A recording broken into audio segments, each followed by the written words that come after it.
En attendant bébé, cette semaine, je reçois Lorraine Couture, coach familiale, qui vient nous parler du lien d'attachement.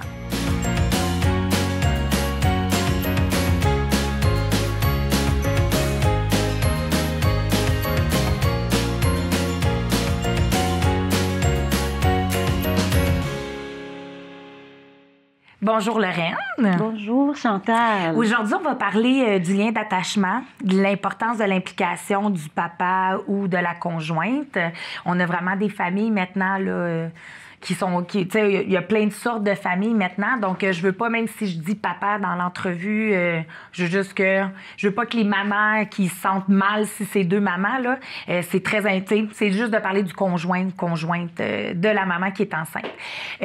Pour commencer, en fait, tu es coach familial. Tu as travaillé beaucoup dans le domaine de l'éducation, des garderies. Est-ce que tu peux me parler au départ de ton parcours? J'ai choisi d'être éducatrice dans la très jeune vingtaine, comme plusieurs filles, il faut le dire. Donc, j'ai travaillé en CPE pendant 7 ans environ, ici au Québec, un peu en Alberta. Je suis devenue directrice de 2 CPE, alors j'ai poursuivi ma formation en gestion de services de garde et j'ai commencé à temps partiel à enseigner en technique d'éducation à l'enfance.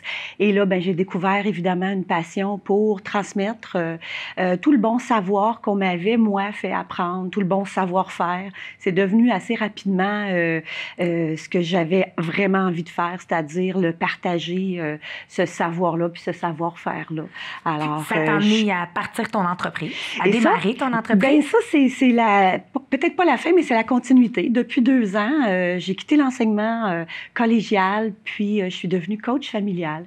Je suis allée en formation avec l'école de formation Nancy Doyon et effectivement, je suis coach familial certifiée depuis presque 2 ans maintenant. Puis c'est quelque chose, on te voit beaucoup, tu fais beaucoup de capsules pour aider les parents, tout ça. Mais aujourd'hui, on va vraiment parler là, au niveau de la grossesse, de la maternité, puis que c'est important de se préparer. Donc, est-ce que tu peux me dire un peu c'est quoi le lien d'attachement? Ah, le beau sujet. Le grand sujet. Le grand sujet. Oui. Je peux t'en parler en te disant que quand je rencontre des mamans, justement, dans cet atelier-là, quand on le fait avec des mamans, je leur demande à elles, qu'est-ce qu'elles pensent de ça, l'attachement? Qu'est-ce que ça représente pour elles? Puis, si je faisais le tour de leurs réponses, la première chose que la plupart me disent, c'est naturel, c'est spontané. C'est déjà là pour moi à partir du moment où je l'ai senti bouger. Tout de suite, j'ai senti qu'il y avait quelque chose de vraiment très, très spécial pour moi envers lui. Elles me disent aussi qu'elles ont remarqué que pour leur conjoint ou conjointe, c'est pas la même affaire. Bien, évidemment, elles réalisent que déjà, elles ont un rôle privilégié, alors que leur conjoint ou leur conjointe n'a pas ce même rôle-là si elles portent l'enfant. Et là, on discute de ça.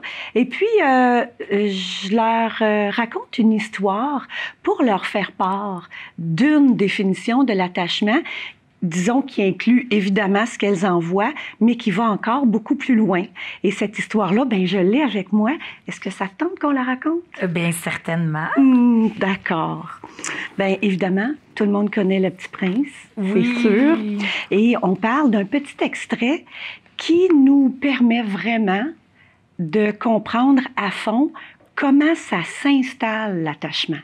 Ici, on a des personnages, mais on va voir le lien direct avec l'expérience humaine. Alors, je pense que j'ai pas ma page de marquer, mais je vais la trouver, ce sera pas long. Il n'y a pas de problème. Eh bien, la voilà. Alors, je vais jouer le renard et tu vas jouer le petit prince. Parfait. C'est alors qu'apparut le renard. Bonjour. Bonjour. Je suis là, sous le pommier. Qui es-tu? Je suis un renard. Viens jouer avec moi. Je suis tellement triste. Je ne puis pas jouer avec toi. Je ne suis pas apprivoisée. Ah, pardon. Qu'est-ce que signifie apprivoiser? Tu n'es pas d'ici. Que cherches-tu? Je cherche les hommes. Qu'est-ce que signifie apprivoiser? Les hommes, ils ont des fusils et ils chassent. C'est bien gênant. Ils élèvent aussi des poules. C'est leur seul intérêt. Tu cherches des poules? Je cherche les hommes. Qu'est-ce que signifie apprivoiser? C'est une chose trop oubliée. Ça signifie créer des liens. Créer des liens? Bien sûr. Tu n'es encore pour moi qu'un petit garçon tout semblable à 100 000 petits garçons. Et je n'ai pas besoin de toi. Et tu n'as pas besoin de moi non plus. Je ne suis pour toi qu'un renard semblable à 100 000 renards. Mais si tu m'apprivoises, nous aurons besoin l'un de l'autre.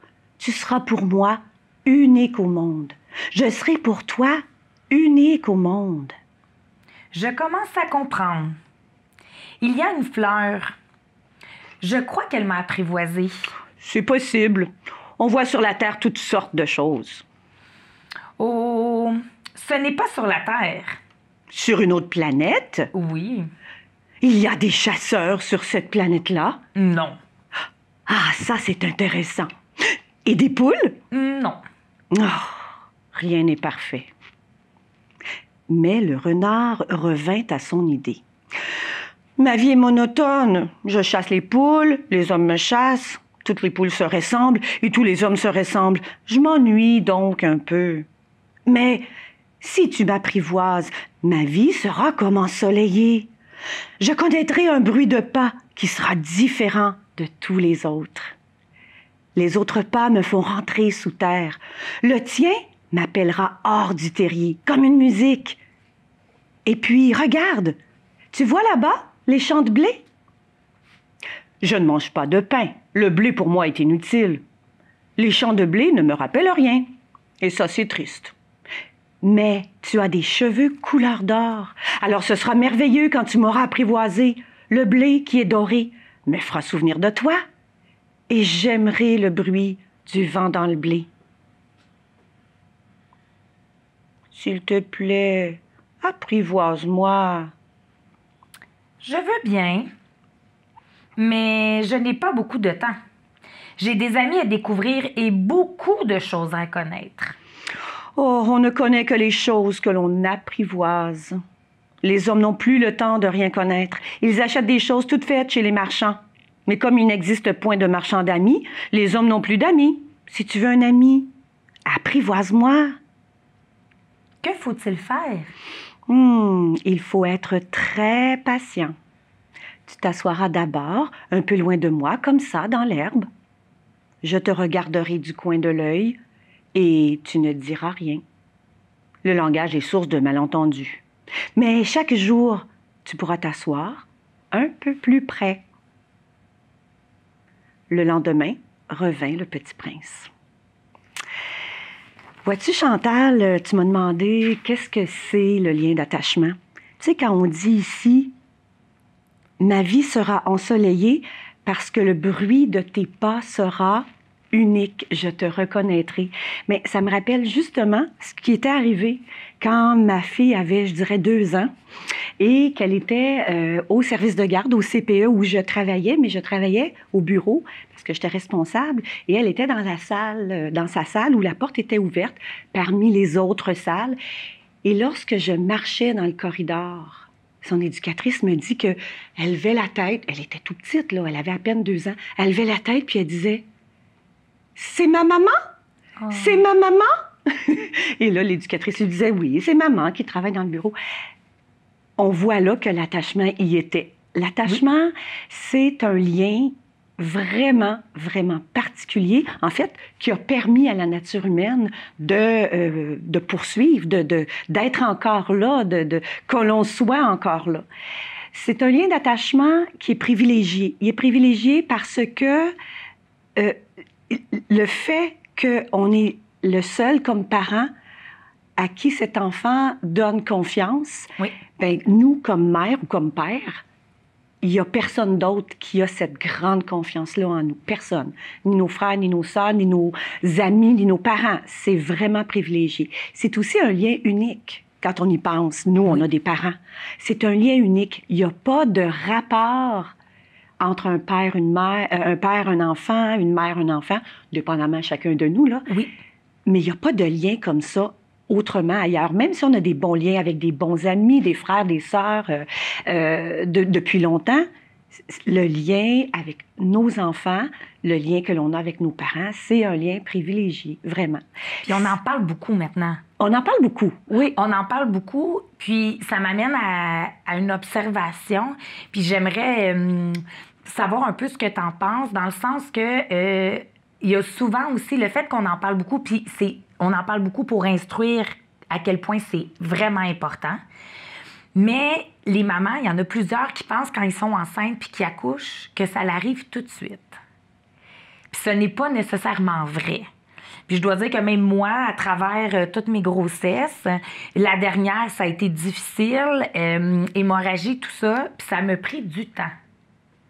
Ça m'a pris plus de temps. Puis je l'adore, ma fille, comme j'adore les 4 autres, là. Mais ça m'a quand même pris du temps. Est-ce que tu peux dire, est-ce que ça se peut que des fois, ce lien-là, il peut être un peu à retardement quand on a souffert beaucoup, quand que ça a été plus difficile, ou peu importe, là. Ah oui, Puis, tellement. Puis il faut pas se culpabiliser de ça, c'est normal. Est-ce que tu dirais que... Fait que c'est pas parce qu'on accouche, puis qu'on n'a pas nécessairement cette fougue d'amour-là subite que ça n'arrivera pas. Absolument. C'est tellement important ce que tu dis. Si on comprend comment il se construit le lien, oui, ça va nous rassurer. OK. Puis je reviens à l'histoire. Oui. Hein? Tu vas venir, tu vas t'asseoir et tranquillement, on va prendre notre temps et avec la répétition du sentiment de, puis je vais en parler dans une minute, éventuellement, tu vas devenir unique pour moi et je vais devenir unique pour toi. Mais c'est ça qui se passe. Alors, si j'ai un bébé de quelques heures ou de quelques jours qui est souffrant, qui crie tout le temps, oui, qui est difficile à mettre au sein. Ça fait 1 semaine que j'essaie, puis mon expérience de maman, ce n'est que de la misère. Oui. Mais c'est clair que le lien d'attachement n'est pas en train de s'installer. Et c'est pas grave, il va s'installer parce que ces difficultés-là vont finir par faire place à une certaine facilité. Hein? Oui. Et c'est là que le lien d'attachement va s'installer. Il s'installe d'abord des parents au bébé. OK. Dans le quotidien, on a un petit être là qui est complètement, mais complètement dépendant de nous. Oui. Hein? Comme mon conjoint disait, la première fois qu'on a eu un bébé, notre premier bébé, une fille, elle avait quelques semaines, il l'avait sur ses genoux remontés dans le lit, j'étais à côté de lui, il la regardait, puis il disait, tu sais là, si on la laisse dans le lit, là, puis qu'on part pendant 2-3 semaines, elle va mourir. Mon Dieu, c'est assez raide d'entendre ça. Mais c'est vrai. Mais c'est vrai. Et c'est là toute l'importance de l'explication du lien d'attachement. C'est qu'au fur et à mesure qu'on voit à quel point on est essentiel, oui, c'est là que le lien d'attachement s'installe. Alors, ça ne peut pas se faire en 2-3 jours. Ça ne peut surtout pas se faire si tout ce que je fais pour mon bébé, ça ne marche pas. Oui. Le temps d'apprendre à le connaître, à l'apprivoiser, finalement, comme dans ton histoire. C'est pour ça que j'ai choisi cette histoire-là. Oui. L'apprivoiser, apprendre à savoir ce dont il a besoin. Puis il y a des bébés pour qui c'est très compliqué, c'est très difficile, puis des fois, c'est changeant. Alors, ça peut prendre des semaines, des fois des mois. Mais ça finit toujours par arriver. Parce que les mamans, dans la grande majorité des cas, à moins des mamans qui sont en très grande difficulté, la plupart des mamans, avec un autre conjoint, un papa ou une autre maman, vont effectivement devenir tellement habiles à reconnaître les pleurs qui disent « il est fatigué » ou « non hein? ». Quand une maman nous dit « non, là, il n'est pas fatigué, c'est parce qu'il a faim ». Là, on se dit « mais comment elle fait pour voir la différence ?» Oui. Elle le sait. Elle devient unique, elle devient la personne unique qui est vraiment capable de comprendre ce bébé-là et de savoir ce dont il a besoin et d'avoir une drive, permettez-moi le nom anglais, là, oui, une urgence, un besoin urgent de s'en occuper. Parce que elle est convaincue qu'il y a juste elle qui peut le faire, puis elle a donc raison. Il est là, le lien d'attachement. Puis comment qu'on fait pour, pardon de t'interrompre, comment qu'on fait pour impliquer? Parce qu'on le dit, tu sais, dans le fond, on parle dans le livre, entre autres, que ça prend de la patience, que c'est des petits mouvements, donc, le lien d'attachement, ça n'arrive pas nécessairement, ça n'arrive pas spontanément. Puis, des fois, pendant la grossesse, on a tendance à mettre notre conjointe, des fois un peu plus de côté. Est-ce que tu dirais que ça peut avoir un lien quand le bébé vient au monde pour l'attachement? Comment qu'on fait pour impliquer vraiment le papa, là? C'est sûr qu'il faut y aller d'une manière le plus spontanée et naturelle. Mais moi, ce que j'aime faire, c'est de faire prendre conscience aux conjoints du sentiment qu'ils ont par rapport à cet enfant-là à venir, mais cet événement-là aussi. Donc, se parler, avoir des occasions de se dire « je me sens moins impliquée ». Oui. L'occasion de le dire, si moi, je suis celle qui porte le bébé, de le dire à mon conjoint, ma conjointe, je m'inquiète que tu ne te sentes pas impliquée. À partir du moment où on commence à se parler vraiment de notre expérience au moment où ça se passe, et puis qu'on est consciente de l'importance qu'on est différent, qu'on le vit différemment, mais qu'on veut le vivre le plus possible pour commencer à établir cet attachement-là, ben c'est dans les responsabilités. C'est aussi dans l'expérience puis les décisions qui sont à prendre. Alors, comme conjoint, comme conjointe, tous les petits projets, il faudrait autant que possible soit les faire à deux, ou sinon en déléguer. Ah, ça, c'est intéressant. C'est sûr que comme maman, c'est sur notre premier, on a le goût de tout faire, tout voir, tout choisir, tout calculer, décider quel médecin, quelle clinique, quel cours, quel ci, quel ça.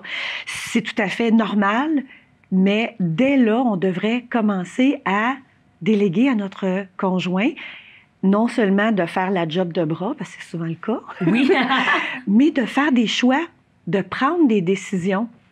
Donc, quand notre conjoint nous arrive avec « mon chum, mon ami, le voisin, il a dit que lui, il a fait ça quand sa femme est enceinte, puis tout ça », eh bien, il s'agit là d'avoir une attitude comme maman qui porte le bébé, d'avoir une attitude d'ouverture, de dire « Ah, il est en train de me montrer qu'il s'intéresse à ce qui se passe, même si c'est juste quelque chose qui se passe dans mon ventre. Il me montre qu'il est intéressé. Fait que je vais m'intéresser à ce qu'il dit. Puis si je vois que ça peut l'amener à prendre une initiative, bien, je vais lui donner l'initiative. Et déjà là, il va commencer à prendre confiance. À prendre confiance en ses capacités d'être papa et donc à développer le lien d'attachement, le sentiment qui va devenir unique pour le bébé. Puis, veux pas, c'est peut-être aussi dû à cause des hormones, mais tu sais, on parle aussi qu'il y a des mamans lionnes un peu, qui essayent de tout contrôler, tout ça. Donc, quand j'écoute ce que tu me dis, c'est que plus qu'on va essayer de tout contrôler, puis que ça soit fait à notre façon, plus c'est difficile au papa de créer un lien d'attachement du fait qu'il ne se sent pas nécessairement compétent. Fait qu'on a comme... quand je t'écoute, il y a comme une ouverture, oui, puis il faut comme accepter que les choses soient faites différemment. C'est tellement ça. Ouais. Et ce que j'aime faire avec maman, papa ou les mamans et les papas à venir, c'est de regarder ce qu'on se voit comme qualité, comme talent, comme trait de personnalité, de l'identifier, ceux qui vont être profitables à notre bébé. OK. Alors, j'aime ça, avoir une discussion, puis inviter maman à identifier, bon, qu'est-ce qui fait que moi, je vais être une bonne maman? Hein, on se projette quand on est enceinte. Oui. On se voit faire les bons choix peut-être de soins de santé. On se voit peut-être le talent d'aménager, que ce soit vraiment très beau, très, très joli dans la chambre, tout ça. Alors, on se voit déjà utiliser nos talents, nos forces. C'est important de l'identifier puis de dire, moi, c'est ça que je vais apporter aux soins de notre bébé puis à son environnement. Bien, il faut faire la même chose avec l'autre conjoint, celui qui ne porte pas le bébé. Le papa ou l'autre maman qui ne porte pas le bébé, et lui faire dire, toi, qu'est-ce que tu vas apporter? Ça va être, c'est quoi la force que tu as? Puis si on se rend compte que le papa ou l'autre conjoint n'arrive pas, n'est pas capable, se voit pas, ben il faut peut-être le faire soi-même comme maman, puis dire, moi, je suis contente que ce soit toi le papa de notre bébé parce que tu es tellement joueur, tu es tellement une personne physique, tu es tellement une personne câline, tu va tellement les envelopper, là, ça va être tellement bon pour eux, parce que moi, je suis pas un petit peu plus froide, je suis moins, je suis plus l'organisatrice, je suis plus celle qui planifie tout ça, fait qu'au moins un de nous deux qui va lui donner ça. Et ça, c'est universel, premièrement. Hein? Si la nature a fait en sorte que les enfants aient 2 parents la plupart du temps, c'est bien parce qu'on apporte une complémentarité qui va faire que l'enfant va grandir, puis il va avoir une richesse là, autour de lui pour le faire grandir. Alors, comme maman, comme tu l'as dit un peu, qui est dans sa première expérience, qui se sent déjà attachée, qui se sent déjà maman lionne. Tu as dit, c'est beau ça, j'aime ça. C'est une très, très belle analogie. La maman lionne qui va vraiment tout garder autour, puis qui va tout contrôler. Le reconnaître, c'est super. Puis ensuite, faire en sorte d'éviter d'agir de cette façon-là pour en donner à son conjoint ou à son conjointe. Déjà, ça devient une belle aventure de complicité. Oui. Puis cette complicité-là, comme parents avant, là, mais tant mieux parce qu'après ça, c'est extrêmement important de l'avoir.